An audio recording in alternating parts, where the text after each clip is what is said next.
Good evening, everyone. The open meeting law requires that I notify the public that this meeting is recorded. Therefore, please be aware that an audio and visual recording of this meeting is being made by Boston City TV, a part of the Office of Cable Communications, and is being broadcast on Xfinity Channel 26, RCN Channel 13, FiOS Channel 962, and live streamed on YouTube. With that, I will hand it to Board Secretary, chairing tonight's meeting, Carl Richardson. Good evening, everybody. Welcome to our June meeting. It's hard to believe it's summer, our June Boston Disability Commission meeting. Welcome. I'd like to first start off by introducing all the other commission members and then the staff of the Boston Disability Office. So first we will go to Elizabeth. Do you want to introduce yourself? Hi, I'm Elizabeth Jean Clower. I live in Dorchester, and I'm an advisory board member. Next is Paulette.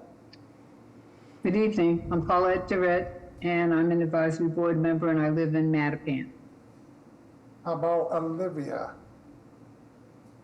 Hi, my name's Olivia Richard. I am an advisory board member, and I hail from Brighton. How about Paul? Hi, my name is Paul Karen. I serve as the vice chairman of the committee. I live in the West End and serve as an advocate for mental health. And last but not least, Juan Carlos. Hello. Oh, there's two more actually, but Juan Carlos. I'm sorry, Yes. Go ahead. Hello, everyone. This is Juan Carlos Ramirez, commission member, and I live in Boston South End. And then we have Charlie King. Hello, everyone. My name is Charlie Kim. I'm a board member, resident of the North End, and I'm on the board representing parents and caregivers of children with disabilities. And did I forget anyone else from the commission? Carl, this is Andrea. I'm not seeing any other members on Zoom right now. Okay, so right now I count 6. Is that correct? Let me count 7, so we do have a quorum. Okay. Do I hear any motion to entertain the acceptance of the May board meeting minutes?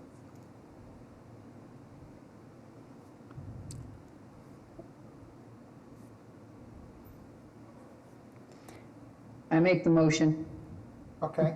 Any second? This is Olivia. I second it. And I heard a hand raised. Was that to make the motion?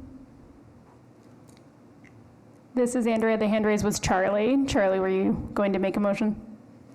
Whichever was necessary, but looks like everything was satisfied, so. Okay. All those in favor signify by saying aye. And then I'm all set. Aye. Aye. Aye. Any opposed? Motion carried by unanimous vote. Okay. Give me a second. My computer just froze and I can't read the agenda. I think the next item is the public speaker. Is that correct, Andrea? Yes, the presentation. Okay. So I would like to recognize Julian Doherty Lee from the from the mayor's office on the LBGT plus, I'm going to get this right eventually. The LGBTQ plus advanced office for people here to talk about Pride Month. I'm sorry I butchered that. Julian, so forgive me. Not just forgiven, but that is why I'm here, right? That is exactly. You educate old Carl, white if guys you like got me. that right, I wouldn't have a job, right? That's why I'm here. Not a problem. Thank you so much, Carl. Thank you, Andrea, and everyone for inviting us. Do you mind if I share my screen? Absolutely. All right. Let me just get that going here.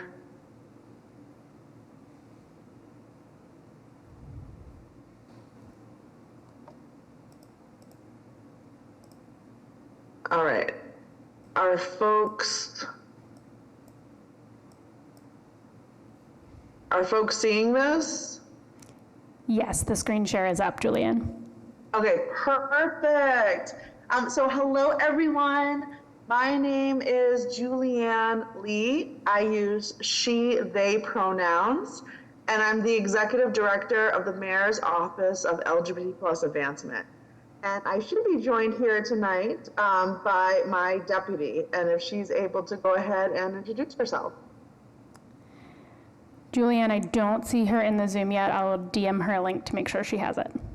Thank you so much. Also coming from a couple different meetings. So I will be joined shortly by Denisha Yancey, who is our Deputy Director, who is in the middle of the screen, if you could see this gorgeous photo. We also have Kimberly, our Policy Advisor. We have Casey, our Youth Fellow, and we have Javon, another Youth Fellow on our team. And so as you can see, we are everywhere, both in the press, internal, external, youth, older adults, and we've just been super busy. Let me tell you a little bit more about what we're up to and about what our office does. So we work to empower, protect, promote the rights, dignities, and advancement of Boston's LGBTQ+ residents. That is a mouthful, and we are full of a spectrum of our community. We develop policies, community-oriented programming for our diverse community. You can see on the screen, and for those who are not able to, we work in priority areas of health, housing. We really try to fully and completely embody all priorities that really promote inclusion and positive experiences within the city of Boston, specifically around visibility and safety of our residents. Why is this important? We know that there are almost 500 anti-LGBTQ bills in the US at this time. So we very much are so happy and proud to have this office and to have this space. We know that so much data is missing within our community. So we cannot estimate the number or experiences of LGBT+ Boston residents. The data that we do have includes 1 in 5 high schoolers here in Massachusetts identify as LGBTQ, and so much on the rise. Just some of our accomplishments this year, and really what I wanted to talk to you all about, in case there's any places of resources that you might connect to. My team is here and happy to connect folks to all of these resources, including, not sure if you saw the news the past 6 months or so, but Boston officially removed gender markings from marriage certificates. This is so important for our community to be seen. We've put up gender awareness guidelines. We have invested over $150,000 in grassroots-led community members, organizations, businesses through our Beyond Pride mini grants. Through a one-time only surplus, unexpected surplus in our salary, we actually doubled it to $250,000 this year. We had a Black History Month, Bring It to the Hall celebration where we embodied and lift up members of the ballroom community in Boston and New England. We are providing $25,000 grant to Massachusetts Trans Political Coalition to provide name gender marking change support. So when I got married and I took my wife's last name, it cost me a lot of money to change all of my documents, passports, licenses, IDs, fees, everything. And we know that so many of our community members do not have the funds to do that and to be and live their authentic selves. And we provide assistance through that grant. We also have been doing Narcan LGBT+ trainings, specifically in our community to help fight stigma, as well as lower overdoses in our community, as well as LGBT+ competency trainings. And through a multi-agency grant and investment, our office was able to secure $350,000 for emergency housing for trans and non-binary Bostonians. These are just some of our many grantees that we are awarding. It just really is so expansive, and we're so proud of this. We have older adults, we have youth, we have neurodiversity, we have just multitude of experiences within and across the LGBT+ community. This is a video which, if there's a little bit of time at the end, I can play this because it is so much fun. Oh, is it going to try to play on its own? It's actually only a few seconds. I'll play this.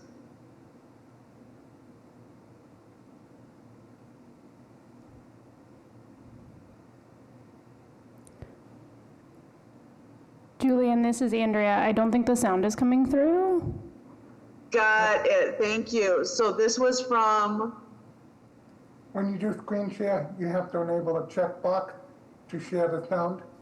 Got it. Thank you. So that was just I can redo it again and try again at the end, but that was just a snapshot shot of our Bring It to the Hall event. We are so excited to say that we partnered with Streets Cabinet as well as Council Louis Jean on Boston's first ever permanent Pride crosswalk. If you pass through the South End area, that is where that permanent crosswalk is. We're so proud of that visibility. And just a couple of things that we're working on is an LGBT+ hiring day in the city of Boston. Our office is very small. There's only 3 of us at the moment. We're growing by 2 very shortly, but so many people want to work in our office, but it's really important. We know representation matters. I know this group of people understands that representation matters. And so we want LGBT+Q people, neurodiverse people, BIPOC people, all across the city in so many different areas. We are going to be rolling out our gender awareness guidelines, which is really embodying and lifting up, ensuring that people are seen as who they are. And it's also part of our training. Pronouns, for example, I use she, they pronouns, and we really kind of dive into the importance of that. We have a lot of work we're doing with voting access inside incarceration. Again, working to uplift our LGBT+ owned businesses, certifications, as well as a national group. So not only are we doing this in the Boston area, Massachusetts state level, but all throughout the United States. And we also have been making global friends as well. These are some of the radical queer future big dreams that we're looking to do in the next year, next fiscal year, and into the future. Some of these dreams include a barbershop series, really uplifting our LGBT+ BIPOC community through free cuts, training of barbershops, staff, really excited about that. Our incredible policy advisor has been working so hard on so many different policy and pieces of legislation for our LGBT+ community, including non-nuclear family legal protections. We're looking to expand all gender restrooms in the city of Boston, as well as that disparity study and census that I mentioned at the very beginning of the presentation, because we actually do not have too much data in our community, and we want to combat that. So that's sort of it for the final, the more formal presentation. But what I would love to do is turn it over to my deputy, to introduce herself, to invite you all to a very special upcoming event. And then if it's okay with you, Carl and Andrea, happy to open it up to questions as well. So I'll turn it over to my deputy.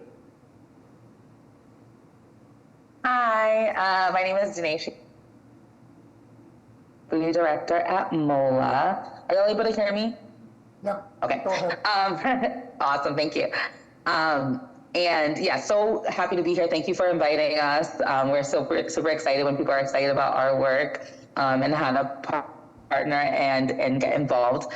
So yes, of course, we've had several Pride events. We had our flag raising. We had a LGBTQ senior luncheon, as well as supporting community events with the parade itself on Saturday, the Dyke March on Friday, and we had a beautiful Rise with Pride event. As far as we know, the first really public cannabis themed event that the city has done that we were able to do with Apex Noir downtown. And so uplifting those intersections. And then our next big thing that we want to invite you all to is June 22nd at the Museum of Science. We are hosting STEM and Beyond, Slate through the entire month. And so we love, an acronym. So STEM and Beyond is going to be on June 22nd, that Saturday at the Museum of Science. And all that information we can drop in the chat, but is as well on our website. And we'll make sure also that folks have that digital flyer as well. Great. Anybody else from your organization going to speak, or should we open it up to questions? Yeah, I think we can open up to questions. We have a couple of other folks that we had mentioned in the staff list, and they are either taking a much deserved night off or are out in the field. And so I think we can move on to any questions. Okay, first I have a comment to make. I had the honor and privilege of attending the flag raising ceremony at the Massachusetts State House last week, where Governor Healy, Lieutenant Governor Driscoll, and the Speaker of the House raised the flag in honor of Pride Month, and Governor Healy spoke of the fact that the state of Massachusetts was the first state in the Union to honor gay marriage, and it's our 20th anniversary. But there's still a lot of work left to do on the advancement of rights for the LGBTQ plus community. Was that better, Julian? So we still have some work to do, and there is some pending legislation in the Massachusetts General Court regarding the rights of the LGBTQ plus community. So stay tuned for that. The Speaker of the House said he hopes to pass it before the end of June. And I don't know, do you have any more to update on that, Julian?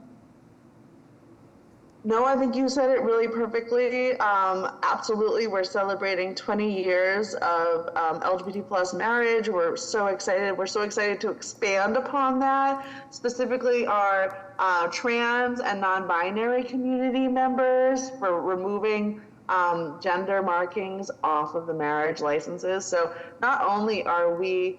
So can you expand a little more on that? So does that mean that let's say so there's no gender markings whatsoever, people just put in their name? Yeah, absolutely. So you just marry the person that you want to be in love with and spend the rest of your life with and get married to. And we don't care what gender they are, and we don't care what gender I am. We just want to be in love and get married.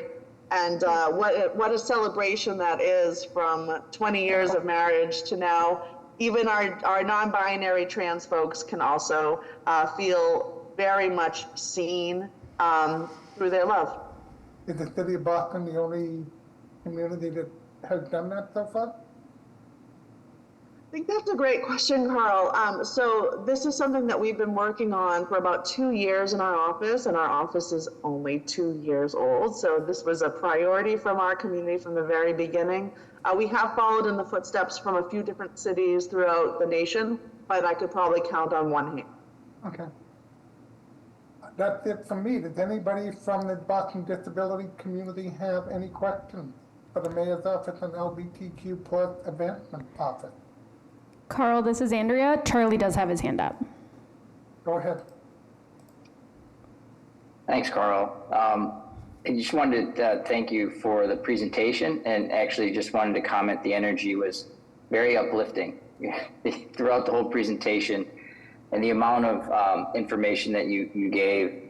If that's your whole staff and office, it sounds like you do have significant amount of work that you do, and and I'm sure a lot of people appreciate that you're also reconciling the budgets to show how much more effort you are putting in comparison to what you're working with, and also how you're seeking out other items. I think usually when people come within the presentations, and I really appreciate this because this is the first time I'm actually seeing a comprehensive listing of what the office does over the year. But usually, is there anything that for our the Disability Commission or the Advisory Board, is there anything that we can do to help lift, or anything within your department, or help cross-collaborate with anything? Thank you. Your check is in the mail, and it's always wonderful to hear that feedback. We really appreciate it. I would say our LGBT plus community is everywhere. Even if you don't know that we're everywhere, we are everywhere. And I think that is a really important reason why our community, my community, fully, completely intertwines with the disability and neurodivergent community. My team is majority neurodiverse, and it is a very, very important part of our community, specifically around representation, around speaking our experiences and uplifting our experiences with each other, and coming at it with pride. Pride means so much to so many different people. And for me, pride means being proud of who I am. Yes, I am part of the LGBT plus community. I also identify as gender diverse or gender non-binary. I'm also a proud wife and mother. I have 2 parents who are aging, who are both part of the disability community. And my daughter is part of the disability community as well. I think it's just so important to just be who you are and be proud of that and speak to that, to fight stigma and to be out. Out is not just something that's owned by the LGBT plus community. It's about sharing your experiences. And one of the things I love so much about the Disabilities Commission, as far as the staff, but also you all on the advisory board, I've been working at the Hall for 16 years, and I always am in awe with everything that you all do. And there is a lot of intersections between the 2 communities, and I would say to lean into that, to be proud of that, to be proud of everything who you are, and to tell us when those intersections intertwine, to show us ways of partnering, how we can support, how we can uplift and amplify that, I think is really critical. Not sure if my deputy has anything else to add. Yeah, I think just echoing that piece around intersections, we were connected with the National LGBTQ Women's Community Survey, in which there were findings of upwards of 40% disability rates amongst queer identified women. And also that those same people were not accessing services and were not necessarily self-identifying as part of a community in disability, but do need, access and services and resources in that way. And so that piece also, when Julianne talks about being out, right? Being out in all of the ways and being able to access resource and connect with community with all of our intersecting identities. Julianne, this is Andrea. If I may, I'll just add a little detail on one of the bullets you mentioned in terms of a collaboration between our offices on bathroom access. Because sort of just MOLA's interest, quote unquote, in all gender neutral bathrooms. And then we have an interest in accessible bathrooms.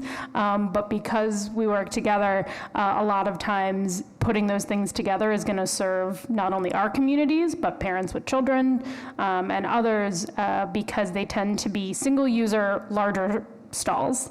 That keeps LGBT folks safe. It gives more space for people with disabilities, regardless of gender identity. It provides more space for people who may need assistance in the bathroom, whether they're children or adults. So that's a really exciting piece that we're working on. Nothing quite yet to bring to the board, to your question, Charlie, but it is coming. We're sort of starting with City Hall, but also thinking about architectural projects citywide.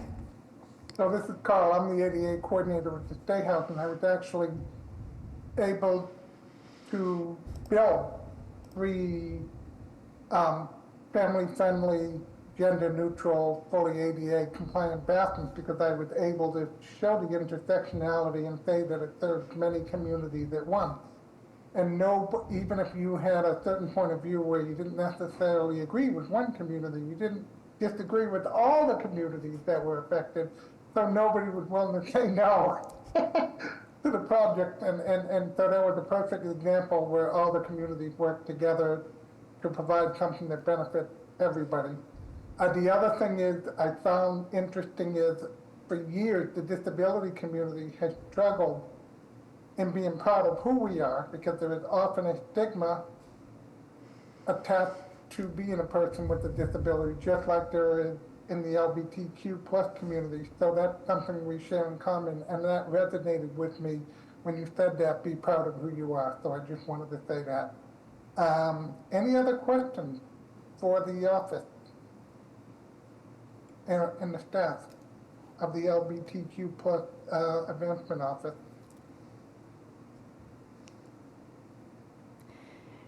Carl, this is Andrea. I'm not seeing any hands or any questions in the chat from the board or the public. Thank you for you and your staff, Julian. Thank you for you and your staff and your deputy commissioner for joining us. We appreciate it. And continue to keep us informed of your advocacy and how we can collaborate. Thank you so much, Carl. Thank you to everyone and Andrea for having us. We really appreciate it. Our team will stay on for a few minutes and then we'll drift off, so feel free to reach out. We also put links on the chat. Thank you all so much and happy Pride. Thank you. Next is the chair's report. Wesley Ireland is the chair of the Boston Disability Commission. He did send me his report, so I'm just going to give you a couple of highlights from his report.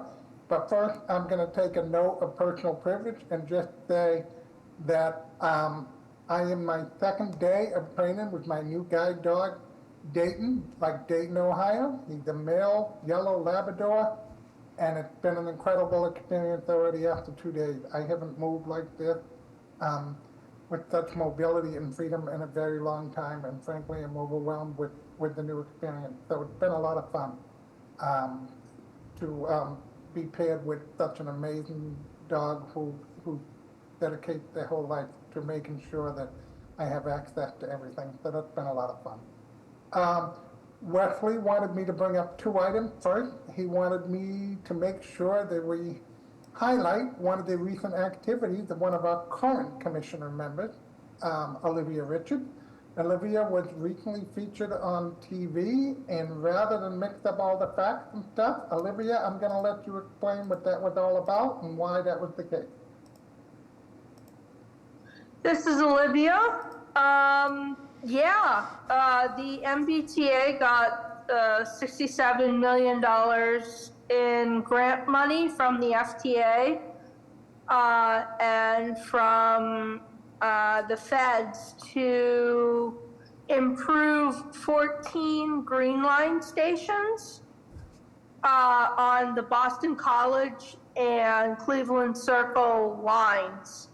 That will provide improved access to the community of Brookline, as well as some of the abutting communities, like my community of Brighton, the Cleveland Circle area, Yeah.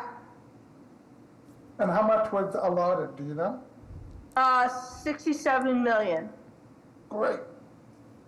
And that covers, and I'm assuming that's looking at everything from, to mobility access, to access for the visually impaired, to, okay.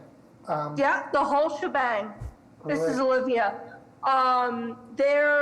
They'll do their standard package of overhead signage, raised platforms, improved wayfinding access, and improved lighting, as well as seating, shelters. Right. Any questions for Olivia before we move on to the next topic? Well, it's nice to know someone famous, Olivia. So, next, Wes wanted me to bring up a case that went all the way to the Supreme Court. I guess they were parents here in Massachusetts who were challenging the fact that they were not allowed to record the IEP, and for those who don't know what an IEP meeting is, individualized education plan for their child. Because the schools were saying they're closed meetings and the parents were arguing that they're public meetings with the student. A lower court backed up the school and said they couldn't record it, so the parents challenged it. It did go up to the Supreme Court, but unfortunately the Supreme Court refused to hear the case and left it where it stands. So I don't know what's going to happen next, but Wesley just wanted me to bring that to your attention. If anybody else has anything to add to that or knows more about it, I wouldn't mind hearing it. Charlie, you represent parents of students. Do you know anything about that case? This is Charlie Carl. I don't know anything about the case. I knew that it was brought. I didn't actually know that the lower court denied it, but as part of when I was active on the elected board of the Special Education Parent Advisory Council, that was something that was always brought up as a topic. And it is to get consent on recordings and not to record without people's consent. But these are very complicated meetings, and it's a full team meeting. Sometimes there are about 12 different people within one meeting, and a lot of times, and everything is documented in writing. There are people that I've heard that do get to record a meeting, but there are attorneys for both sides present during those periods. And a lot of it has to do with that because an IEP is actually a legal contract between the families and the school district.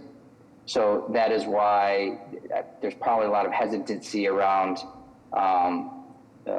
recording and everything, because when people are collaborating, they're actually just negotiating on the contract at that time and moment. And you're negotiating in good faith. So that's the going back and forth, and parents are allowed to seek advocates, lawyers, and such for their side of the contract. And then the district also, with all the providers and the specialists, when they put in their opinions and collaborate, they then too can ask for legal opinions too. So I think that's kind of the impetus around where recording, people are hesitant to it from both sides. Because again, I think it boils down to you're negotiating. It's really hard to say that, right? That you're negotiating about your child and everything on their education plan. But it truly is a contract, and you are negotiating in good faith at that moment in time. But if I just take the advanced step to, if there is anybody that really wants to know with the IEP, a parent's right is that they don't have to sign that IEP, right? Because it is that contract and you can continue to negotiate. That's one of the things where people always ask, can we record this, because they feel pressure that they must at the end of the meeting, that it's all said and done, right? The contract negotiation's over, and that's not the case. So, but okay. Yeah. So that's I don't have any legal anything unless I can purchase it at a 7-Eleven. So, and you can't purchase a law degree there. So that's just my understanding and history of everything. But I will pass on. I think Andrew, you also have the information for the SPED pack, the contact information. Like if parents ever have a question or anything, they can always, when they talk to the district, they can also speak to somebody at the Parent Advisory Council. And it's kind of like peers that you can talk openly with other family members and all that. So it's a group to support and advocate for their children. And for those who don't know, the IEP is tied to the Section 504, the Rehab Act of 1973. It's a little separate than the ADA. It actually falls under the Rehab Act, and it's a required, for instance, I had IEPs in the 70s myself. So that's where that falls out of, and it basically says that K through 12 must provide equivalent education to people with disabilities. So great, those are the two highlighted items that Wesley Ireland wanted me to share with the community on the chair's report. And are there any questions about those two items before we move on to the commissioner's report? This is Paulette. I would just like to add that if the parent does reject the findings of the school district, that the state has set up a process for them to go further into negotiations with the state. So that's not the end of it. Correct. The State Department of Education has mediators that are assigned by school districts to help parents with that process. Correct. Thank you for pointing that out, Paulette. All right. Andrea Patton, the Chief of Staff, is going to give the Commissioner's report on behalf of Commissioner McCosh. Thank you, Carl. Let me pin myself and pull up Commissioner's slides. She is sorry not to be giving this report herself tonight. She was nominated by the mayor.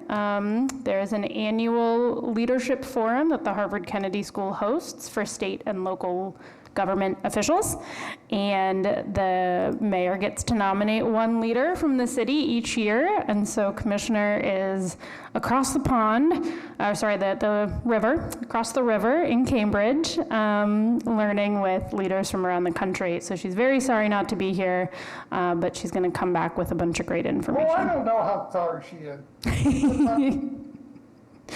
You got a point. Yeah. But in the meantime, some information that we did want to share. First is our regular update from the Boston Public Schools regarding transportation for their students. So first is bus driver hiring. They currently have 743 active drivers and 36 trainees. This for a goal of 745 active drivers, which means they are essentially at goal on drivers. According to the department, we expect to continue to hire and train classes of about 10 to 12 new trainees per month in order to offset retirements and other attrition, meaning people might quit, to maintain full staffing regularly. In terms of bus monitors, the folks that assist particularly students with disabilities on the bus, they have 730 active monitors with a goal of 750, so they're much closer. They actually did meet their hiring goal of 750 during the spring semester, but the number has dipped due to some staff going on leave, as well as other attrition. The department reports that they are gearing up for another bus monitor hiring push this summer to ensure full staffing for the next school year. Similarly, the department reports to us their on-time performance and coverage. So for the 2023-2024 school year, at least through the end of May, in the AM, they had 90% on-time trips, 98% arrived within 15 minutes, with 99% arriving within 30 minutes. There were 2.9% of their scheduled trips that did not have GPS data and so are not included in those percentages I just mentioned. And less than 0.1% of all scheduled trips were uncovered, meaning no bus driver.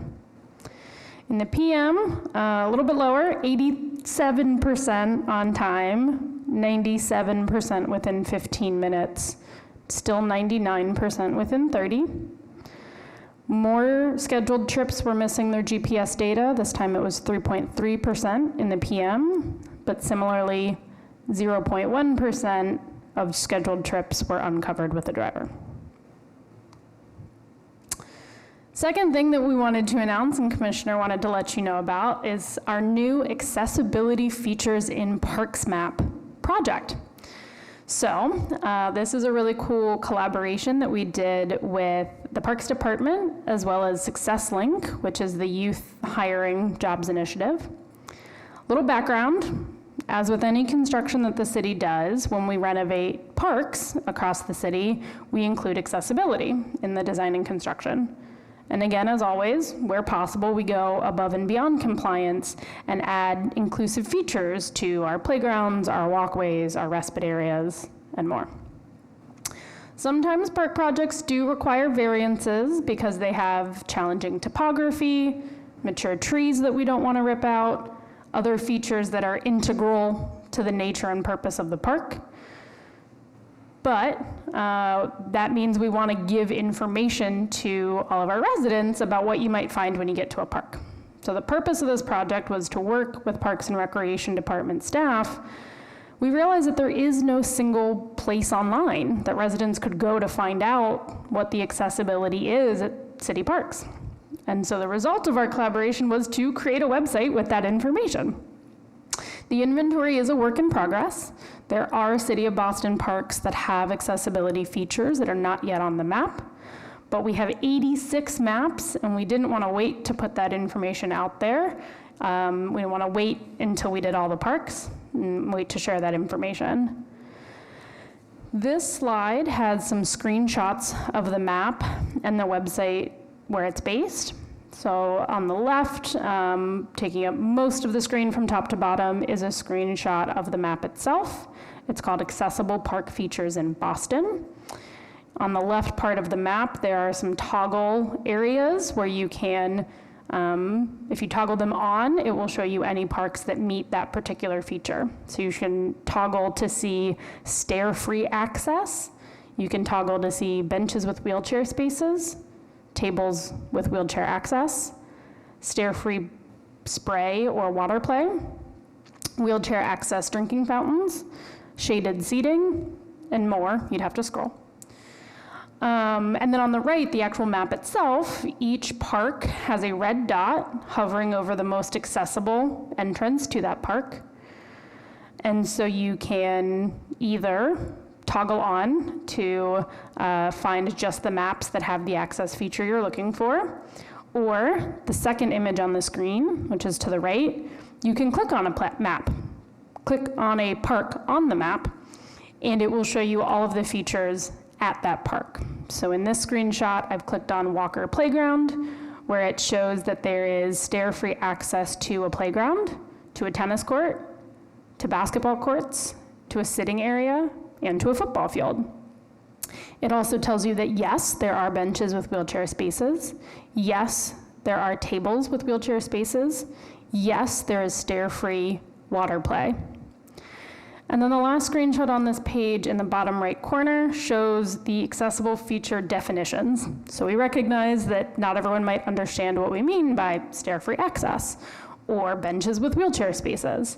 And so we have definitions of all of these elements and pictures for many of them to see what we mean.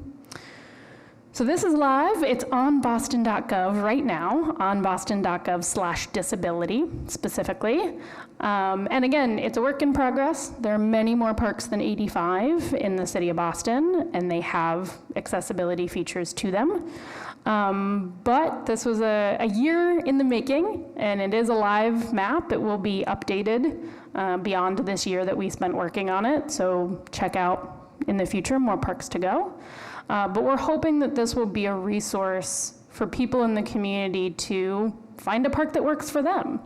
Maybe you're looking for sensory-friendly play elements for an autistic member of your family. Maybe you want to go watch someone play soccer and you need to have a stair-free access to get to the viewing area. This map is here to show you and put that information in your hands to find the park that works for you. So we really hope that you'll explore some of Boston's really excellent and accessible and inclusive parks. That is the end of Commissioner's report delivered by me, not the Commissioner, but I'm happy to take any questions if folks have them. So, Andrea, this is Carl. I have a quick question. Maps tend to be very graphical in nature. Is this map presented away on a website so say that I, as a blind computer user, could understand the map and follow the map? It should be, in that we have worked with the Department of Innovation and Technology to procure software that is fully compliant and works with screen readers. Okay. We are also planning to add a table that it will be, easier to navigate. So that's in the works as well. Okay. I will have to go give it a test. Maybe at a future meeting, we could have someone talk about, the maps and how they work. That would be great. Anybody have any questions for Andrea on what she shared with us tonight?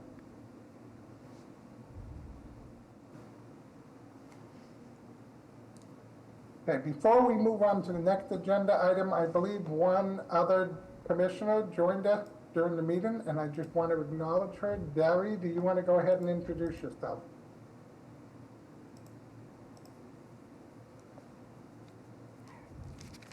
I thought I saw Dari in the room.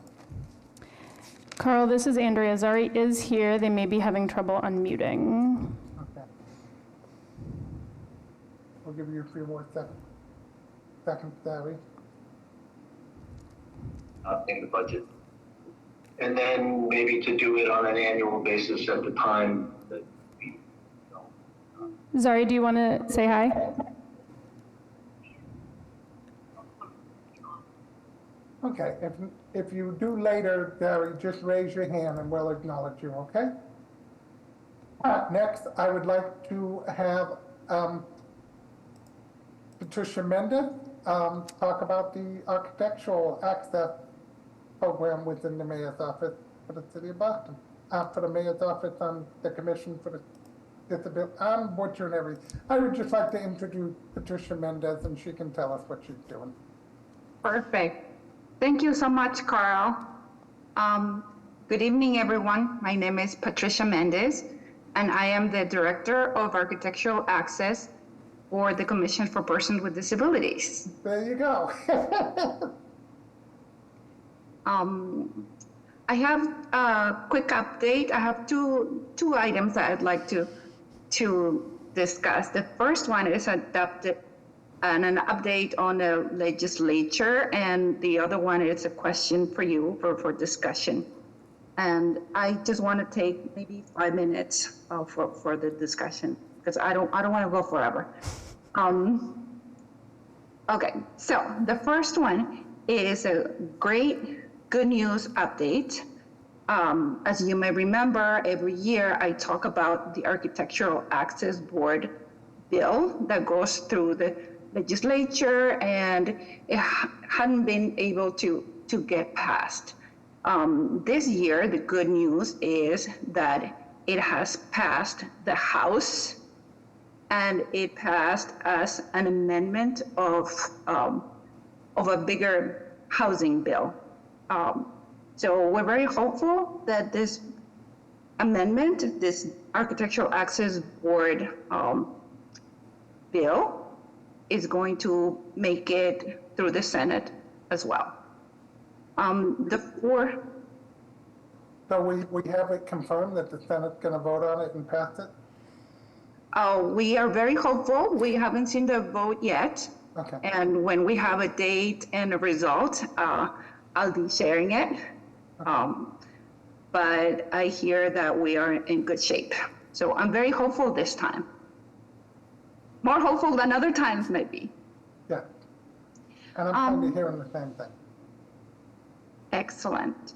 So the 4 bullet points that this bill talks about is, one is the housing accessibility requirement for existing large buildings. It improves their accessibility and their availability regarding apartments or condo units, no, actually not condo, just apartments, rentals that will have better access, that will be adaptable. The other item is it will match the parking, it will match the ADA requirements, which are better than the state requirements right now.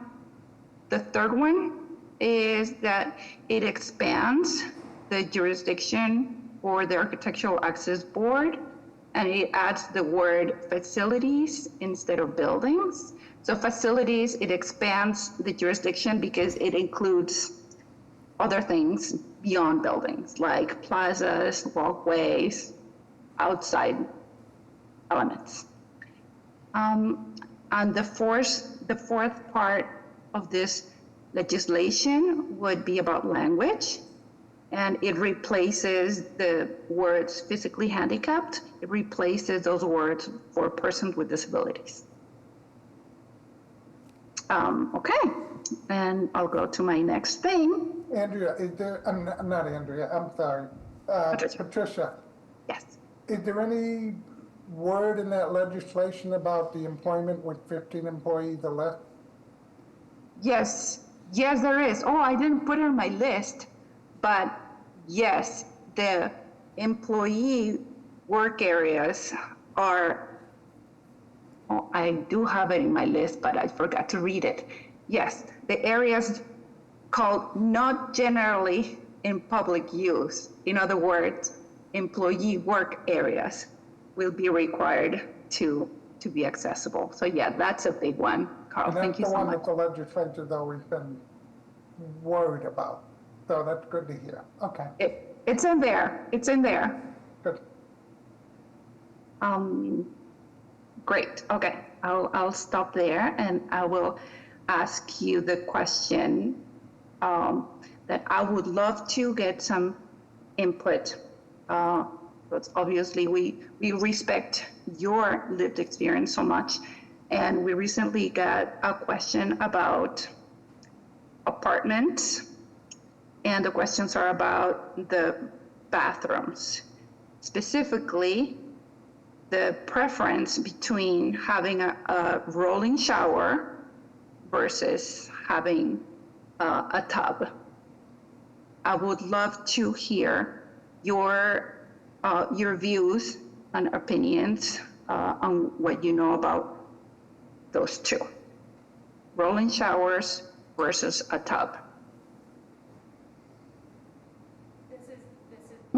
This is Andrea. Just a little piece if I could add, Patricia. The code right now for fully built out units, fully built out wheelchair accessible units, doesn't say which one a bathroom has to have. So we're curious if we were to identify that there's a preference. Is there one? What do you think? I'm just curious to hear from you. Right, Patricia? Did I get that right? Yes, thank So you. I'm just trying to figure out architecturally, how would you create a tub? A shower you can go into and they can slope the floors down so the water can drain and a person with mobility challenges can still get in there. But a tub, doesn't that have to have a barrier high enough to fill the water? And so I would think a shower, and again, I'm not, I can use either, but I would think from a architectural and a physical point of view that a shower would be easier for many in the community, but I don't want to speak on behalf of others. But that's just my perspective. Carl, this is Andrea. Olivia does have her hand raised. Good, I'm glad.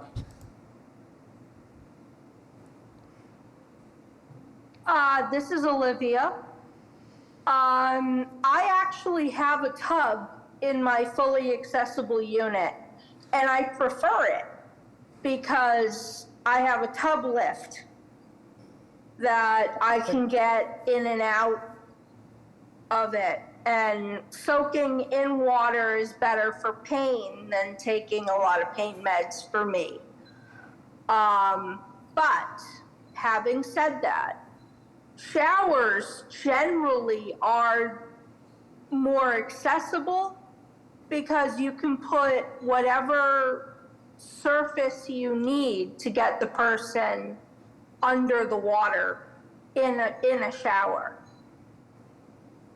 You know, whether it's a reclining space chair or a roll-in chair or a transfer bench, whatever piece of equipment that person may need will fit.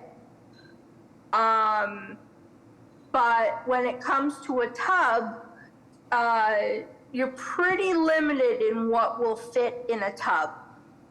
And you need more space because of the lift? Yeah.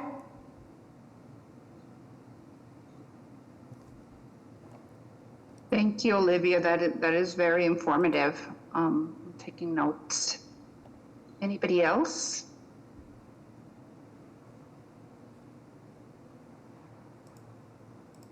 Any hands raised, Andrea? This is Andrea. I'm not seeing any other raised hands or anything in the chat. Let me check. Okay.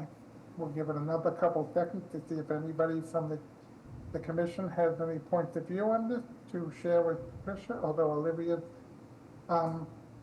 input was incredibly helpful. I learned a few new things, so thank you, Olivia.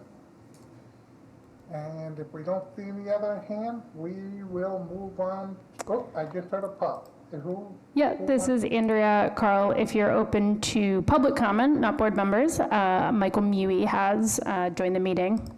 Okay, I know Michael, so I am going to give him the privilege of speaking as a former ADA coordinator himself for the city of Cambridge and someone who consults with the Boston Center for Independent Living on architectural variance requests and decades of experience in the accessibility field. I would like to hear his opinion. Yeah, thank you very much, Carl. It's a great question. I think that I think that Olivia hit the nail on the head, which is that it's definitely a personal preference for a lot of folks with disabilities, even folks with significant mobility limitations would rather be able to soak in a tub than take a shower. I think in terms of more of a universal approach, probably showers are going to accommodate more people overall, perhaps. I would also just make the point that I know from personal experience, I think it's easier to convert a tub area, if the tub area is big enough to accommodate a bathtub, it's easier to convert a shower into a tub than vice versa. Assuming the shower area there's a large enough area to accommodate a tub. I think it's probably more money. I think it's definitely more money, in my experience, to convert a tub into a shower than vice versa. So I do think that landlords ought to and are legally required to make reasonable accommodations to their tenants, and that could include doing that kind of conversion. And I think it would be easier for the landlords to make that kind of conversion from a shower to a tub than vice versa. So just my 2 cents worth. Thank you for opportunity to comment. Thank you, Michael. Good to hear from you. All right. Anybody else? Moving on to announcements. Does anybody have any announcements? Andrea, do you want to remind the community when the ADA celebration is? Thank you, Carl. That is a great announcement. I appreciate. Wednesday, July 17th, on City Hall Plaza, Boston City Hall Plaza. Lately, when I put in Google Maps and type City Hall Plaza, it sends me to Melrose. Not Melrose. Boston City Hall Plaza. We will be there from 12 p.m. to 2 p.m. on Wednesday, July 17th. We'll have food, music, water, ice cream. We'll also have free t-shirts and a bigger resource fair than we've ever had before. We have a bigger tent, so we should have more space, more shade. And so that is Wednesday, July 17th. We have one more board meeting the week before. So I'll remind board members then, but if anyone's here from the public, please come out and join us on July 17th. It is not a hybrid event because it is very much a party, which is hard to make hybrid. But one thing we are doing this year is anyone who requested to be a resource table, we get more requests than we can possibly fit. So not everyone will be present physically with a table, but everyone who requested to be a table will be part of an online directory that we are going to share out on social media and over email on our newsletter, so that anyone who wants to find those resources and contact those organizations can do so even if they don't attend. Thanks, Carl. And next year will be our 35th anniversary celebration, so you start planning that now. Yes, we will. I just heard a hand raised. Is that someone from our commission? Yes, Carl, it's Charlie. Go ahead, Charlie. So these are announcements, right? Just wanted to make sure. Yes. So, and this just came together. So the Horseman School for the Deaf and Hard of Hearing that is currently in Alston Brighton, that from 1975 to 2024. So that building is now closing and the school will be transitioning to their new school building in Charlestown at the old Edwards school building. So that's in the fall of 2024 is what it's scheduled. Right. But on June 20th, the school will be celebrating, I think they're calling it a building closing ceremony. And so what they're doing is they're actually going into the archives and a lot of things and looking for, and they found a lot of artifacts because it is, I think the school is old, it's like 120, the school itself is over 120 years old, but in the Alston facility, it's 1975 to 2024. So they're going to have a celebration. There's going to be tours, memorabilia displays, photo booths. Alumni will be coming there, and they're just going to try to bring back the deaf and hard of hearing community that did graduate there. But I don't know if we have any alumni here, but I just wanted to announce that. And maybe, Andrea, I'll forward you the flyer. I'm not sure if it would be helpful. Okay, I will definitely do that. And I think this is it's a big transition. So everyone's very excited, but also I think there's a lot of nervous energy going around because moving a school takes a lot. So everyone will be excited to share their stories on June 20th. Charlie, thank you for sharing that. I had forgotten about that. Great. Any other announcements? We have many people here with many lived experiences, and they serve on many different boards and commissions and groups. So now's the time to speak up. And the members of the public, I will open up a time at the end of the meeting if you guys have announcements. Right now, this is just for the commission. Okay. Hearing none. Andrea, meeting date. Sorry, what do you need from me, Carl? Go ahead. Meeting date is on the agenda under new business. Yes. Sorry. So under new business, a proposal from last month's board chair report. So last month, during his chair's report, Wes proposed the idea of canceling the August meeting.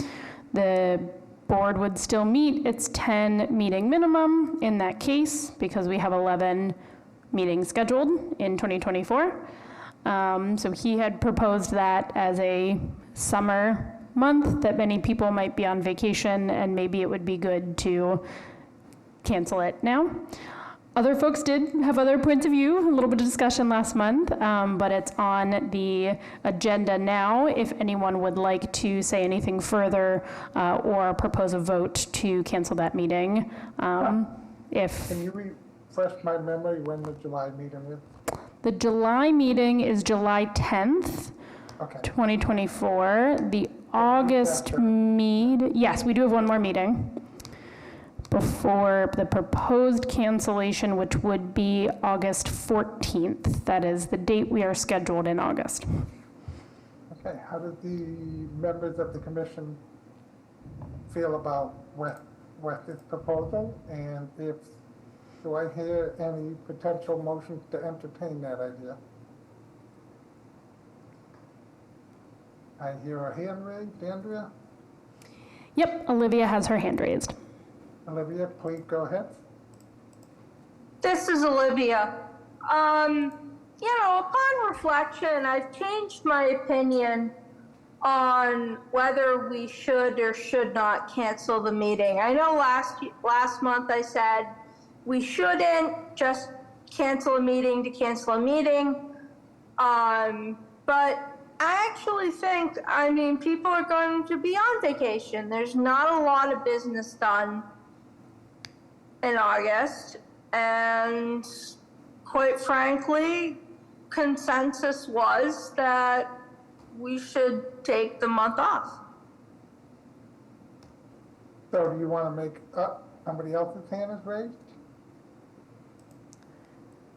Sorry, Olivia, were you making a motion? And then Charlie has his hand raised. Yeah, I'll make a motion that we cancel the August meeting. Mm-mm. Okay, I second that. Okay, before I bring it to the floor, I want to hear what Charlie has to say. Yeah, I think this, in the order, this will be like in the discussion component. So I know that I will recognize that there's a motion to cancel it. I still want to hold what I stated last month, and it's not, I think it's just overall in general that that it would be great as a advisory board that we look to schedule the whole year, not just by dates, but looking at what we are doing for the year, right? So that we can have a meaningful conversation around, did we complete the people's work for the year that we set the goals for or not? So that's that. I just want to point that out, but I do absolutely respect and understand what Olivia and everyone else is coming back with. It is, yes, we're meeting our legal requirements, and it doesn't appear that we have much work to do. And I think that's, I agree with that. I just want to state again that my concern is that the question is, why don't we have the work, or should we be planning the work for the year so we can have that conversation? Charlie, if I can repeat what you're saying, maybe in July or September, we get together and try to have a set of goals for the future. So I belong to other boards and commissions, and we usually have, say, 10 objectives that we're going to work on starting in January or something like that, with planned date of when we hope to accomplish those goals. Is that something along the lines of what you're thinking of? Yes, that is, yes, correct. Thank you. Okay. What if I ask Andrea to put that on the agenda for the next executive committee meeting, and we can potentially discuss that more in detail in the July meeting as well, because Charlie, I actually think that might be a good thing to do to make this board a little more active, and I think I heard somebody else's hand raised. Yeah. Oh, Carl, may I continue on that? This is a little embarrassing, but I'm glad that we're going to have the discussion. I'm not going to be able to make the July meeting, and I would love to be a part of that, part of that conversation. But if it is part of our new annual, and I don't know if our calendar, do we go by calendar year, Andrew, or do we go by fiscal, or how does that work? Annual. Thanks, Charlie. Okay, so then would we reconvene in September then, or would we reconvene on the next year? Because did you say it was fiscal? Sorry. So is our fiscal? If I said fiscal, I misspoke. Apologies. No, she said annual. Annual. This happens to me, though. I'd misspeak. The So you're all on different timelines for your appointments. So you all, fall off at different times, but the executive committee is elected each year in February for the January through December calendar years, or February through January, but roughly calendar year. But there's no reason why, Charlie, in my opinion, the committee couldn't work on come up with a list of goals for the next year to follow. Right, the next year to fall, correct. That's what I was thinking. I just wanted to make sure that it was August and then we do reconvene in September and start the whole count. Yeah, start over. Okay, perfect. Thank you for the clarification. Did I hear a hand raised before we bring the motion to the floor? Yes, Carl, Elizabeth has her hand raised. Elizabeth, go ahead. Okay, thank you. I agree with both. I think that Charlie does raise a good point about setting some priorities and then having something measurable. But I agree. I'm in the camp of canceling August, because if we don't have a quorum, if only a few people are able to make it, then it's going to minimize what work can get done. So I think that if they can go together, that there's, a sense of returning and renewed energy and commitment once we're back. All right, thank you, Elizabeth. Do I hear, we've heard a couple now in favor of bringing the motion to the floor. Do I hear any again before I bring the motion to the floor? Okay. All those in favor of canceling the August meeting signify by saying aye. Aye. Aye. Aye. Any opposed? Any abstain? The ayes carry it. Andrea, you get 24 hours off in August. Thanks, Carl. I do want to note Jerry has joined the meeting, and I had not given him the ability to unmute yet. So Jerry, were you voting in favor of canceling or opposing canceling? I was voting with the majority to cancel the meeting. Okay, thank you for clarifying. You want to quickly introduce yourself? Oh, sure. This is Jerry Boyd. I proudly serve the advisory board from the neighborhood of West Roxbury. Okay, so we've had 8 of our members join tonight. That's great. Thank you. Are we under old business? Anything else? I believe we're under old business now, correct? So I misspoke. That was the old business. We're on to new business that now. was my fault. No, I could have, we both did that together. Okay, so that was old business. Any other old business? I don't see anything on the agenda, but does anybody else have any old business? Excuse me, Carl. Yes. Zari also wonders if she should introduce herself. Sure. I tried to give her the opportunity earlier, but she was unable to unmute, but I'd be happy to do that now. Zari, go ahead. Thank you, Carl. Sorry about that. My computer is going nuts tonight. So I am Zari Amir Hosseini, and I live in South Boston, and glad to be here. Thank you. Thank you. So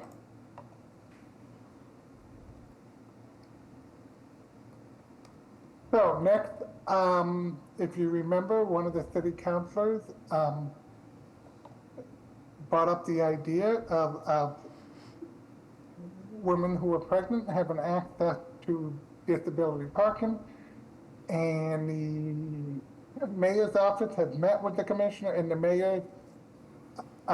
disability office has met with that city councilor, and also had I will let Kai Kennedy, the staff member of the Boston Disability Commission, express the point of view of the Disability Commissioner's office, and we will go from there if it wants further discussion. So go ahead, Kai. This is Kai. Thanks, Carl. Hi, everyone. Good evening. I first want to just start by expressing gratitude for our board members' attention on this matter.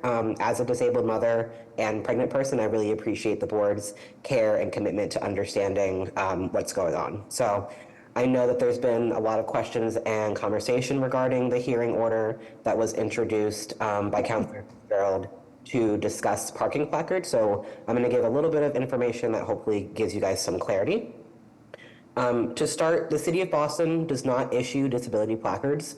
These are issued by the State Registry of Motor Vehicles. And so because of this, the City of Boston does not have any sort of ability to implement or change categorical eligibility on the application for these placards. Next, a hearing order is not a vote on or attempt to implement an ordinance or any other policy change. This is just rather to discuss an issue and decide what the next appropriate course of action would be. So after Andrea and Commissioner McCosh met with Councilor Fitzgerald, it was agreed that a hearing would be an opportunity to raise awareness of the temporary disability placards that already exist. So pregnant people with pre-existing disabilities already have a right to request a placard.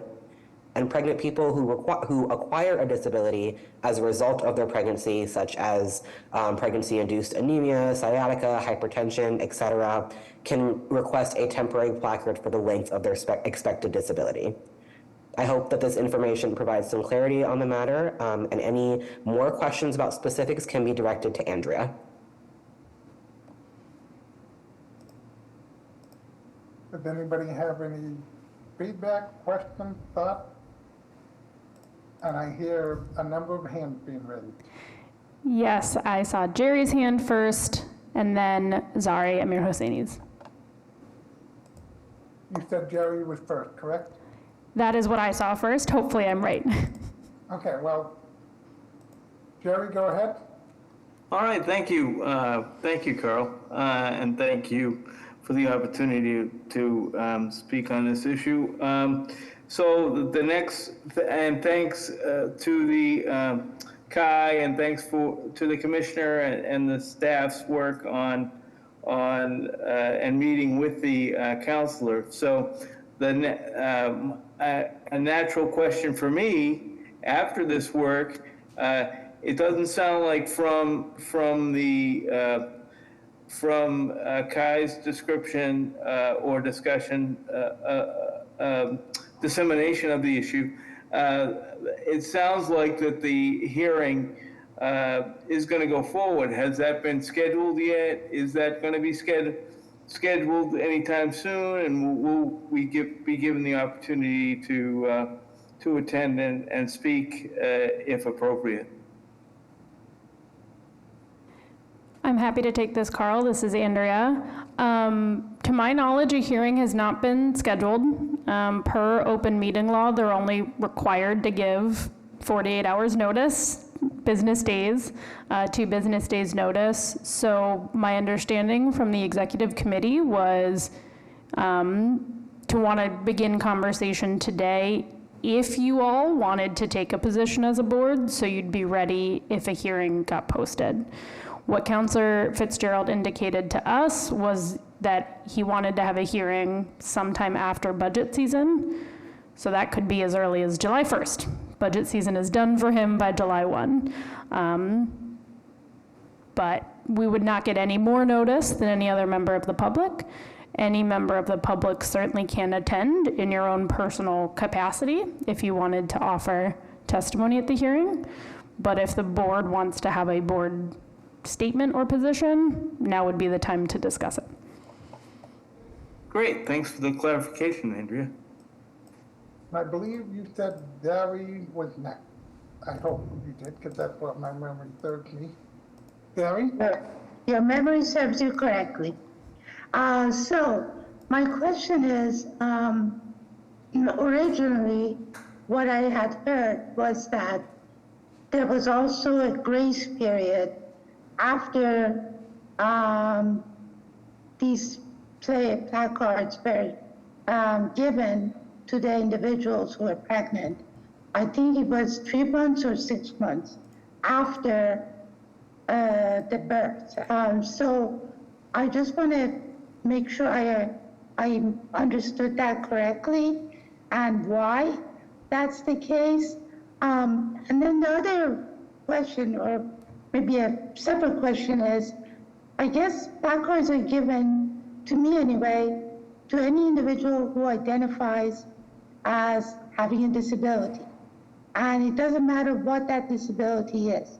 So I guess I don't really understand the distinction here, because if a pregnant woman has complications and as a result has a disability, then to me that means that they can also apply for a placard. So why is this becoming such an issue? I guess I just don't understand it. Yeah, I'm happy to take this one again, Carl, if you'd like. Yeah, I think you should. Great.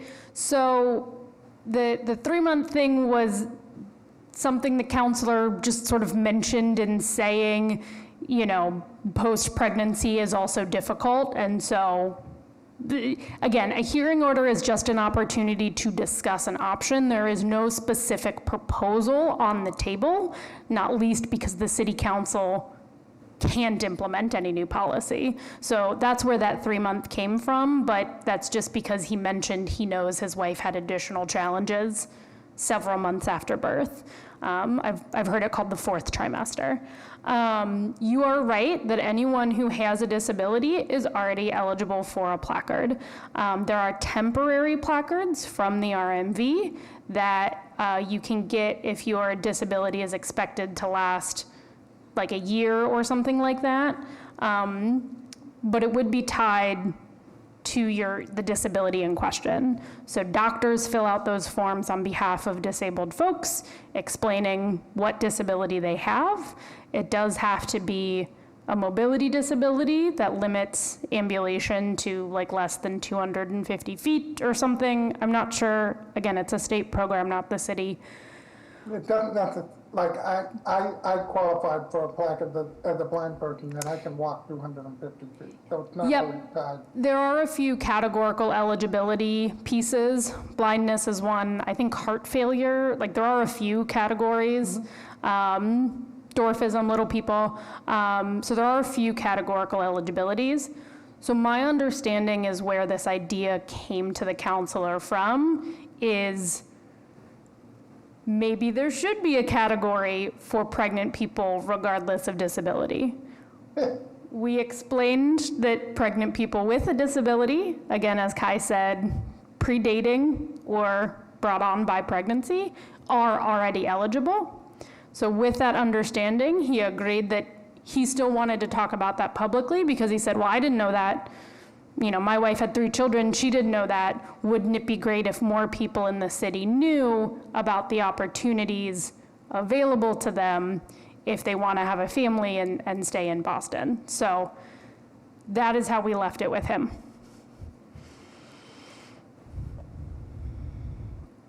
Any other ideas and thoughts?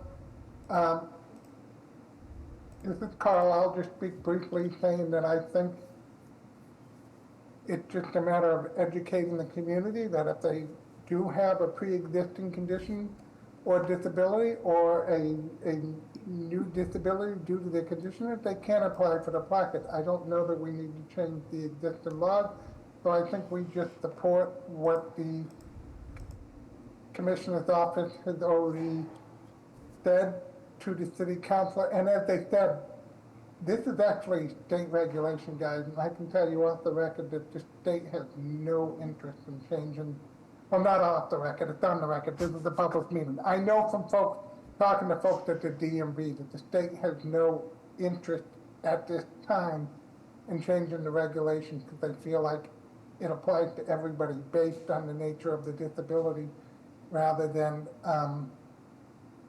a condition. So I personally not sure we need to do anything, but that's my opinion.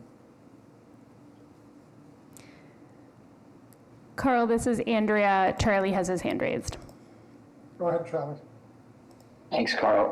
I think, and I wanted to thank Andrea and Kai for the meeting that you had and worked through the education process. I think if I heard correctly that the city councilor is looking to have a hearing and all that.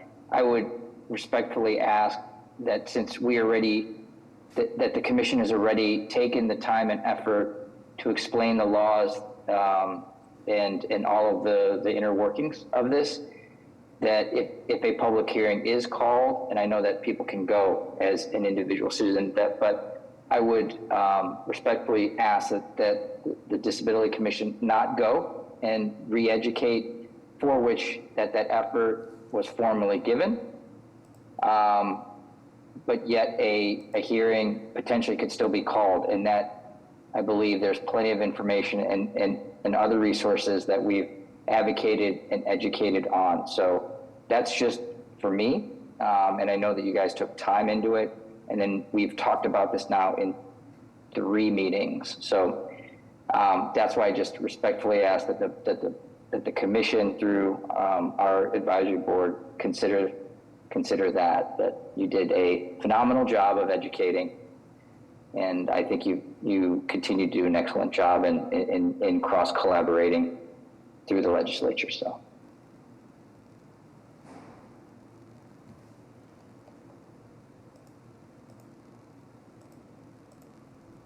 Do I hear anything else from anybody? And I hear a hand being raised. Carl, this is Andrea. Paulette raised her hand. Paulette, go ahead. So I agree that this should be the last time that we discuss this. And I'm new to the commission, and sometimes we're like a dog with a bone. We'll discuss something 3 times before we finally decide, okay, we're not going to deal with that. And so I would just advocate that we make a decision tonight about what we're going to do with this particular issue and then be done with it. I would add that I worked at Boston College in the Disability Services office, and they did grant pregnant women with proper documentation one day parking passes so they wouldn't have to run all the way across campus to their graduation. Of course, it was a private institution. They could do what they want to do. People brought in the documentation and they were like, you have to honor that, and that's what we did. So I think that probably the Registry of Motor Vehicles doesn't want to open up a bag of worms with this. That's my own opinion about it.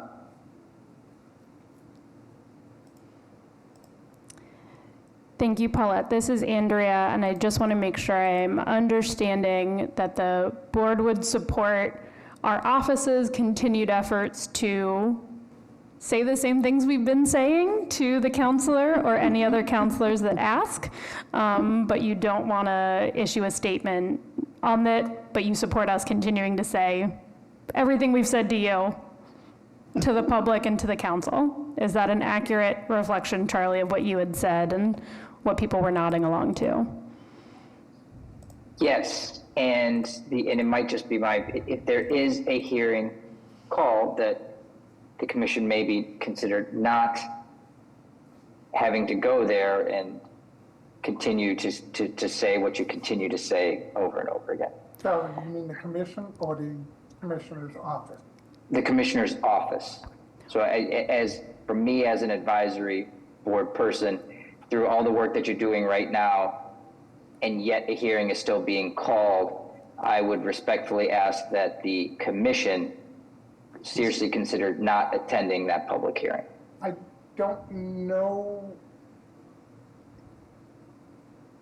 if the counselor asked them to attend, they can't necessarily deny that request as employees of the city of Boston, though. So this is Andrea. We don't have to go. It's not like it's a subpoena. Maybe we'll send a letter just reiterating a statement so we don't have to spend 3 hours at a hearing, but maybe we'll send a letter reiterating our thoughts. How does that sound, Charlie? Yes, because I think we keep saying that this is a state thing, right? And Carl, I understand what you're saying. And the reason why I say I respectfully ask that the commission consider that is because in the time that we put in discussing it, but they've also put in a lot of thought into this and had had everybody in. Kai eloquently explained everything again, almost verbatim from what we've heard for the past few meetings. So I think, to me, that means that there's a lot more work and a lot more thought that is going into this beyond just our meetings and conversations, because they seem to know this almost completely memorized, and I really appreciate that.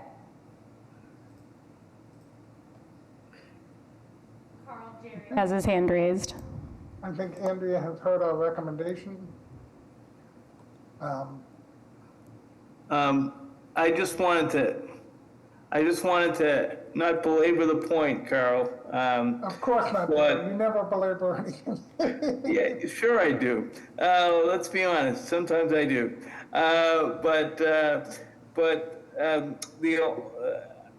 wholeheartedly would support the commissioner's office sending a letter. I do think the commissioner's office has very good standing in City Hall, so being represented, at the hearing, upcoming hearing, either in person or via a letter, carries a lot of weight. And although they've already, spoken eloquently on this issue and given a lot of thought, again, this issue may come up, or members of the public, may call the commission and ask about it. So even though they've already spoken about this, they and or we may need to keep speaking about this, as part of that education any ongoing education campaign that happens. So I would certainly support them, continuing their advocacy efforts, whether it be in person at the hearing or via a letter or whatever educational materials or component, is ongoing. So.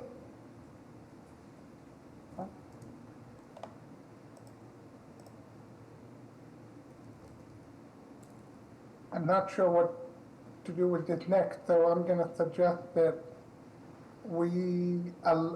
I think Andrea has heard that the board really does not want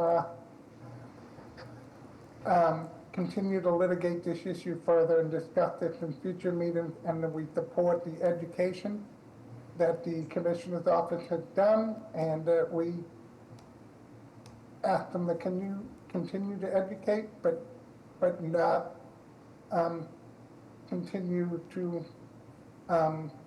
keep this going, because it's really a state issue. Is that more or less where everybody is? This is Andrea. I'm seeing lots of head nods in the videos of our board members. Okay, great. Then we're going to leave it as is and move on. We're going to close this topic. Thank you.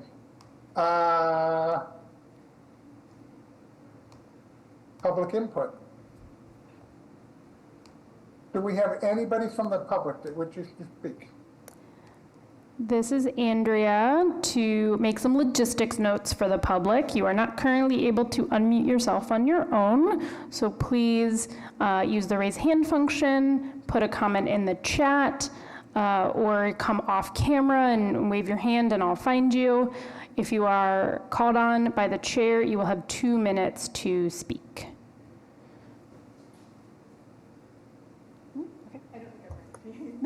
Great.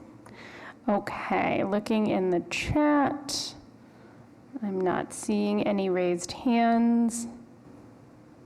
Looking in the room, we have a member of the public in the room with us for those of our board members on Zoom, but they are having a great time watching and have not raised their hand to say anything. Okay, Carl, I'm not seeing any chats or any raised hands. So before I take any potential motions to adjourn, I want to say, go Boston Celtics. I'm glad this meeting's ending early so we can all get ready to watch, if we choose to watch or listen to the game, and let's support the Greens. So go Boston Celtics. Now, Jerry, do I hear any motions to adjourn? I'd be happy to take that duty from you, Carl, since you did such a great job chairing the meeting, as you've done in the past. I will make a motion to adjourn tonight's meeting. Do I hear any seconds? Second. All those in favor signify by saying aye. Aye. Aye. Everybody said this quick. This is the easiest motion I've passed all night. Any opposed? Thank you, everybody, for your input. Thank you for a good meeting. We'll see you again in July. Go Celtics. Woo!